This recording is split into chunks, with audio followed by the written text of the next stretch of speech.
શિક્ષણ નરેન્દ્ર મોદીની સરકારના શિક્ષણ મંત્રાલયે unified district information system of education plus એ અહેવાલ જાહેર કર્યો. એમાં ઘણી બધી વિગતો બહાર આવી છે.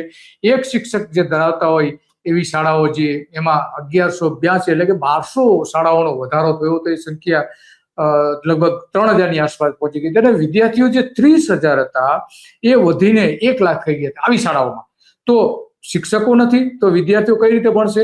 અને એટલા માટે ગુજરાતની શાળાઓની સંખ્યા જે 53,355 જે શાળાઓ જે છે તો એમાં આજે પરિસ્થિતિ આવી ઊભી થઈ છે. 1 થી 5 ધોરણ સુધીમાં જે વિદ્યાર્થીઓ આપણે ગણે તો લગભગ 45 લાખની આસપાસ છે.